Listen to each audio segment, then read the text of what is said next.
5 years ago, I didn't even know what a software engineer really did, but today I am one.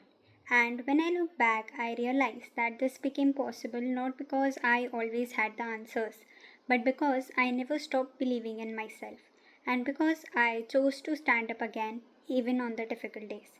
So, yeah, hi, I am Naziya Khan, and I am a software engineer. I am also pursuing my master's in computer applications, and I am someone who has learned that sometimes the most unexpected journeys take you exactly where you are meant to be.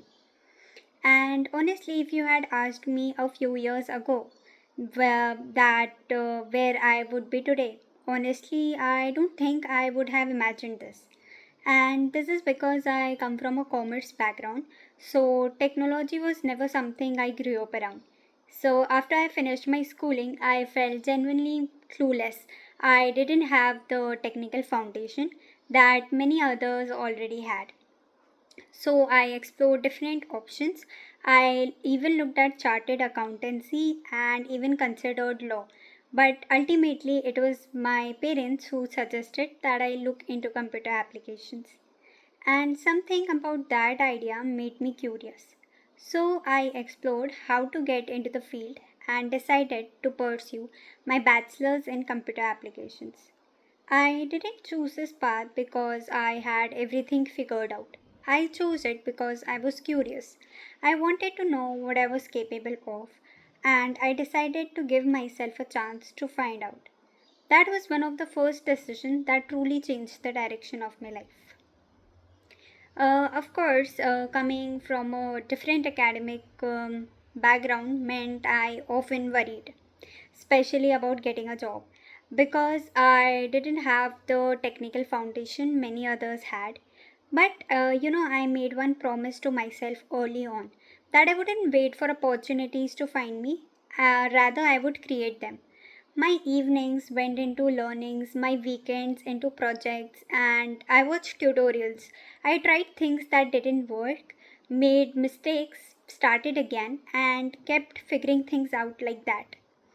So finally, my first real opportunity came as a content writer. Writing had always been a passion of mine, a way to present my ideas, and that experience taught me something valuable. That is how to understand people and how to explain an idea in a way that actually makes sense.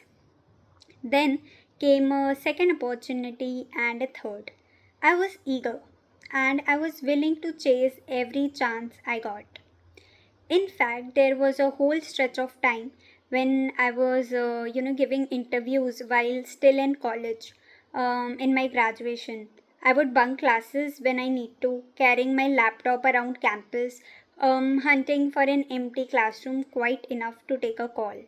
And I did it because I wanted to learn and I wanted to build something different for myself.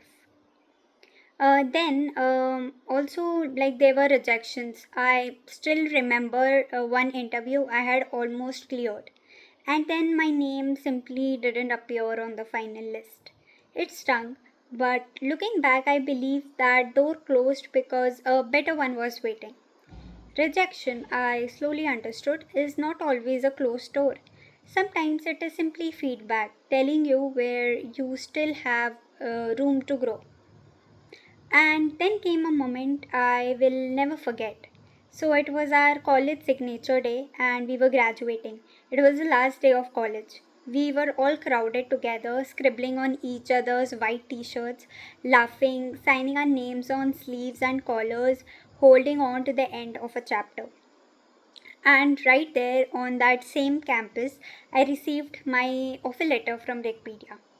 The girl who used to carry her laptop through those corridors, bunk classes, and search for an empty classroom to give interviews got her result on the very premises where it all began. It was almost cinematic. That internship soon turned into a full time software engineering role even before I held my degree. So for me, that was more than an offer letter. It was proof that your starting point does not have to decide your destination. You can come from one background, explore or discover a completely different field. and you can still build a place for yourself if you are willing to keep learning. So after that, I focused on my career, and soon I faced another decision whether or not to pursue my master's. I chose to take it on, and today I am balancing both. It has not been easy. There were nights I barely slept, buried under a heavy workload, with final exams waiting the next morning. There were days I switched between being a student and a professional within the same few hours, sometimes sitting in back to back meetings, knowing an exam was hours away. I would take my studies and my meetings almost simultaneously. It was overwhelming at times, but it taught me the real skill of time management. I still remember the quiet pride of clearing my first semester with a CGPA I was genuinely happy with. For a while, I thought the only way to manage everything was to do everything at once. But eventually, I realized something. That is, the best way to manage multiple responsibilities is not to divide your attention across all of them at the same time. It is to show up at the right time for the right priority. If I have a meeting, I need to be present for that meeting. If I have an exam, I need to give it my focus. If someone is depending on me, I need to be there when I have committed to them. I still don't have every day perfectly organized, but I have learned to prioritize, to be present, and to trust that doing one thing fully is often far more effective than doing everything at once. Then came one of a difficult situation of my life. It happened during my masters at a time when I was already carrying a full-time job and my exams. I lost my pet, and it affected me more deeply than I expected. Only a few days later, I had to be present for a team meeting. That was hard when so much is happening in your life at once. Sometimes it becomes difficult even to comprehend it all. But I wanted to show up anyway. Showing up, being present, choosing to learn no matter what is happening has become one of my strongest principles. Whatever happens, face it. I remember returning late from that meeting and thinking about just how important it is just to show up, especially on a bad day, because those are the days you learn the most about yourself. Healing, I came to understand, doesn't move in a straight line. Some days I felt like I was finally getting better, and then there were days I felt right back at the beginning. Two steps forward and one step back, but I was still moving. What carried me through wasn't only support from the people around me, though that mattered enormously. It was learning to take accountability for my own recovery. Support can stand beside you, but at some point you have to be the one who decides to take the step forward. And I did. It took months to bring my studies, my work, my emotions, and my life back onto some kind of track. But slowly I found my balance again. That experience also pushed me to start building something of my own. A website that is dedicated to my pet but would eventually used by all the pet owners.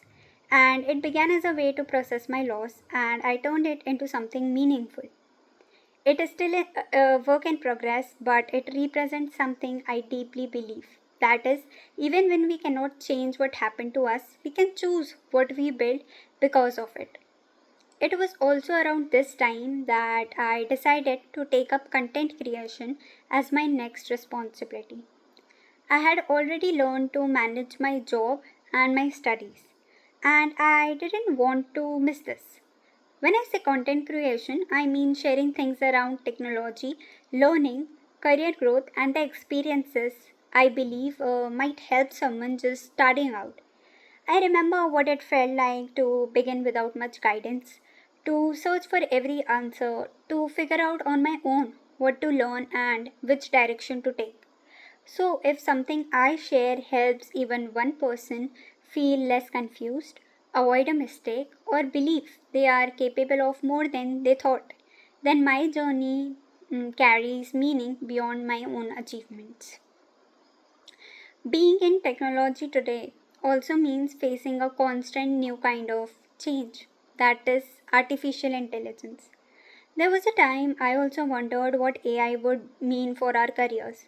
Would it replace people? Would the skills we are learning today still matter tomorrow?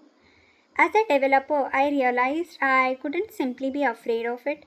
I needed to understand it. AI can reduce manual effort. It can help us write code, analyze information, and even automate repetitive work. But it still needs a human being to think, someone to understand the problem, ask the right questions, question the answers, and take responsibility for the final decision. I also believe that while AI may change some jobs, it is creating entirely new ones. Fields like AI engineering, prompt engineering, AI product development, machine learning, and data focused careers are growing rapidly. And this is something I genuinely want more women to be part of. If new roles are being created, I want women to take them. If new technologies are emerging, I want women to learn them. Women should be present in technology not just as users, but as the people building it. The future is being shaped right now, and there is no reason that future shouldn't have more women at the center of it. For me, the answer to AI is not fear, it is curiosity. Learn it, understand it, use it, and keep adapting. And when people ask me what my biggest achievement is, I don't think of one particular offer letter, promotion, or a title. I think of the person I have become along the way. If I had to name the achievement I am most proud of, it would be the ability to rebuild myself while continuing to build my career. I think of the girl who started with a commerce background and a very little understanding of technology but chose to be curious anyway. I think of the student who kept learning while working.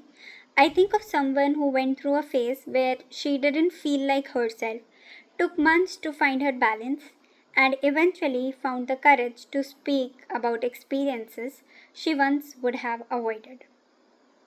I continue to invest in myself by pursuing my master's while working full time, learning new technologies, exploring how AI can be used in software development, working on personal projects that let me learn by building with purpose, and sharing what I learn through the content I create.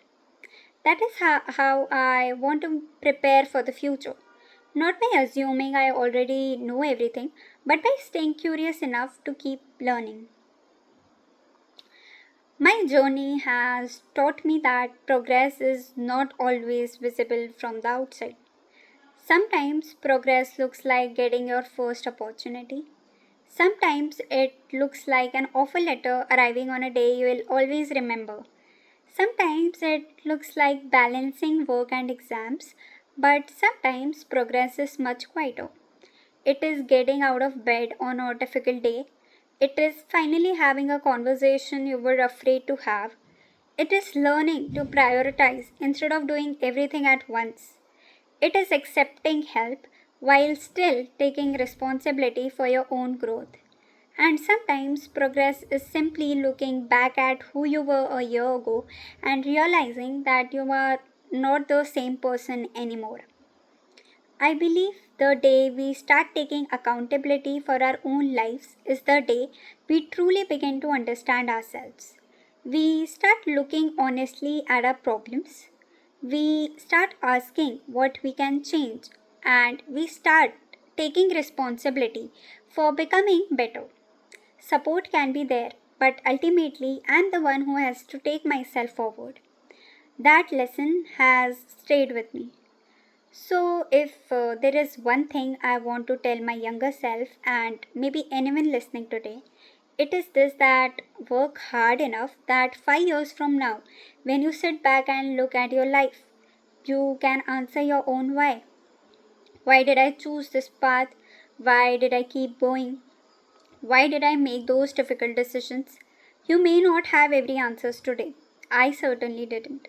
But I want to keep becoming someone who can look back and say, I may not have done everything perfectly, but I understand why I did what I did, and I'm proud of the person I became because of it. And to every young woman standing at the beginning of her journey, I want to say that please don't wait until you feel completely ready. You probably never will. You don't need the perfect background, you don't need the perfect plan, and you definitely don't need all the answers. I started from a place where I didn't even understand the field I would eventually build my career in. But I was curious. I was curious enough to begin. And sometimes that is all you need: enough curiosity to begin, enough courage to try, and enough consistency to keep going. Your journey may not look like anyone else, and that is okay. You might change directions, you might start late, you might fail. You also might have moments when you have to rebuild yourself. But none of those things mean you are falling behind. They are all part of becoming who you are meant to be. When I think about my journey today, I don't see a straight line. I see uncertainty, I see rejection, I see learning, I see loss, I see opportunities, and I see growth. I see moments when I was confident and moments when I had to rebuild that confidence from scratch. But I also see something that stayed constant. That is, I kept moving forward, sometimes quickly, sometimes slowly, and sometimes just one small step at a time. And maybe that is what I want my story to represent. Not that I had everything figured out, not that I was always strong, not that I never struggled, but that I kept choosing to learn. I kept choosing to adapt. I kept choosing to show up. And I kept choosing to get back up. Finally, I am truly grateful to Herky and the Her Rising Awards for creating a platform that celebrates women not just for where they are today, but for everything it took to get there. It is an honor to share my story here, and I hope someone listening finds a little courage for their own journey. Because you don't need to know exactly where you are going to start moving forward. Sometimes one small step is enough to change the direction of your entire life. Thank you.